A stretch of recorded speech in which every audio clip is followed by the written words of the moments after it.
Good evening to you all. The Met Office has warned about the landslide and flooding on the roads due to the high tide tomorrow morning. This is due to constant rainfall this afternoon and expected heavy downpour earlier tomorrow morning.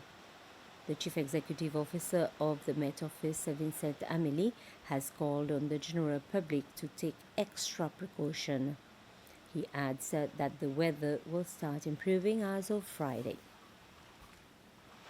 With the continuous rainfall that we have experienced over the past 2 days, and we are continuing to get rain, especially in the afternoon today and going into the evening and early morning, we expect that now we have reached a situation where we can start to get some landslide over certain areas because the soil has already been saturated and any extra rain can cause this type of problem. We want to advise the population to take extra precaution. And on the other hand, we expect that early morning tomorrow, the rainfall to be a little bit heavier. And this will also coincide with a high tide of 1.7 meters around 0651 going towards 7 a.m. And this can cause some coastal flooding along the coast. And we want to advise the population to take some extra precaution when on the road. However, we expect going towards Friday into the weekend, the weather will improve where we will start to see more sunshine than rainfall itself. And going into next week especially on the Christmas Day, we also expect that it will be a condition more or less sunny rather than a cloudy condition with rain. SBC launched its new OTT service called SBC Plus, giving its clients the option of accessing the different channels offered by SBC at their very own timing. The Chief Executive Officer of SBC, Bernard Dupré, said the new service is an historical milestone in the SBC's digital journey. It was in an interview this afternoon that the CEO of SBC, Bernard Dupré, announced the launching of SBC's new OTT service, SBC Plus. Mr. Dupré said that with the new OTT platform, clients can access SBC Plus on most digital devices, mobile phones, tablets, or smart TV at their own timing. He has described the launch of the OTT service as an important milestone in SBC's digital journey. It is important because other service providers from outside and international were already doing that. And DTT as a linear service was going to diminish in terms of its appeal, however digitized it was, however HD it was. And we have seen that trend across the world.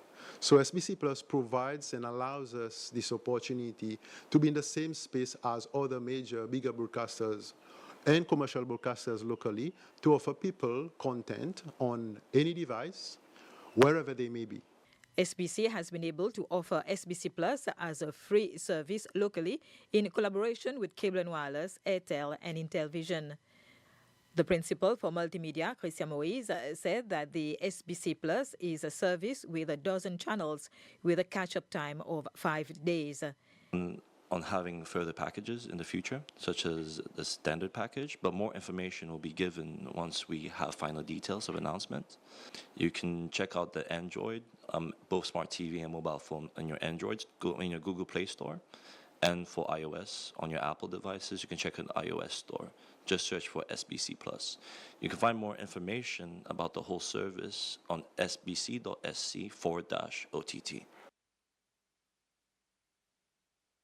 The Court of Appeal is officially closed for 2024 with the decisions of the court's judges on the cases they heard in December. And this December session was the third and also the final session of the Court of Appeal for this year. The Court of Appeal has rejected Carlos Caffrin's case, that the final submission in the case was too long, that the jury members were tired, and that the submission of the Chief Justice of Supreme Court, Ronnie Govinden, who was presiding over the murder case against him, influenced the jury against him. To remind you, in this case, Catherine has been sentenced to life in prison in the case of murder of a 3-year-old girl who died in May last year. The Court of Appeal said Catherine abused the little girl mentally, physically and sexually, and that the life sentence was the best punishment for him. There has been also an appeal that Mukesh Valabji had brought before this court against the decision of Justice Ellen Carolus regarding the assets of the Valabji couple. The Court of Appeal dismissed the case on technicalities that neither Mukesh Valabji nor any of his lawyers were present on the day the case was first called. And the other day, when it was called again, they appeared in court saying they were not aware. The court went to the registrar's record to prove that one of the lawyers, Franz Montet, had received the necessary information even though he said he had not.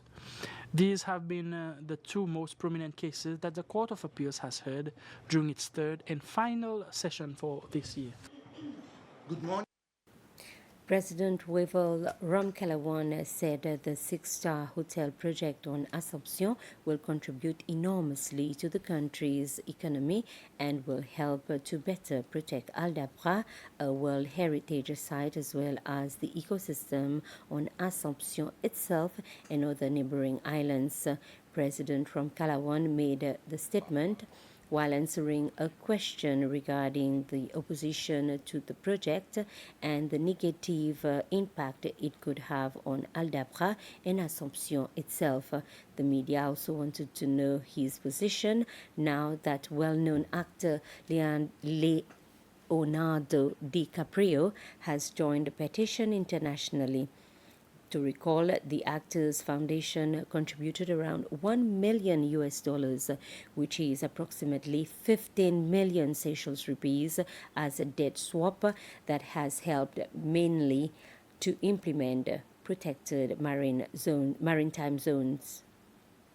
President Ramkalawan also gave an update on investigation being made into the suspected gas leak incidents which occurred in different locations on Mahe during this year. He said that it has not been determined exactly what the substance used was, even if it is believed that it was pepper spray. He said that the investigation is still ongoing to find the culprit. The president also announced in the press conference that Kate Carolus has been named by the Constitutional Appointment Authority as the new Chief Executive Officer of the Media Commission. Regarding the recruitment of the new Chief Executive Officer for the Seychelles Island Development Company, IDC, the President said the recruitment process is still underway and a new CEO will be announced soon. The Seychelles Fisheries Authority announces that 2024-25 lobster fishing season will remain closed until next year after research shows that the number of lobsters is decreasing. Following research done in 18 out of 20 places on the coast of Mahe where lobsters live, the authority says it is concerned with the decrease of this species. SFA says it will extend the lobster season closure for another year, and it is asking people to stop illegal fishing because it also has an impact on these species. With continued illegal fishing, we feel that the pressure on the stock has not been reduced and the stock has not recovered back to historical level. So this is the main reason why we are recommending closure to this fishery this year. So that will be the second consecutive year that the fishery will remain closed. And during the closure period, we will put in place some MCS plan, monitoring, control, and surveillance, as well as education and awareness campaign, because the illegal fishing activity is one of the major issues that we are facing with this fishery. So the plan is for us to also educate the general population. And with the increased monitoring and control, we expect that the next survey that we undertake next year, we might see some positive outcome with regards to stock recovery. To end, the Seychelles Chamber of Commerce and Industry, SCCI, in partnership with the Common Market for Eastern and Southern Africa, COMESA, organized a workshop on the rules of certificate of origin, and these rules are used to define where a product is made and to know whether or not it is eligible for tariff reduction under free trade agreement. And this was shared in the workshop over the course of 2 days, with French-speaking African member states from the Council of Businesses of COMESA. The facilitator of the workshop said the purpose of this workshop is for businesses to learn more about the benefits they will gain when they are importing goods from Africa rather than importing from other countries. The opportunities come from the agreement, and the agreement provides for a number of tariff reductions when the goods which are originating from the area are imported in a country, say Seychelles, if you are importing from other African countries. And to be able to benefit from that preference, the goods must show that they have been produced in Africa in accordance with the rules of origin. And this is the And that was the news summary. I'll be back at 8 with the Creole Bulletin. Good evening.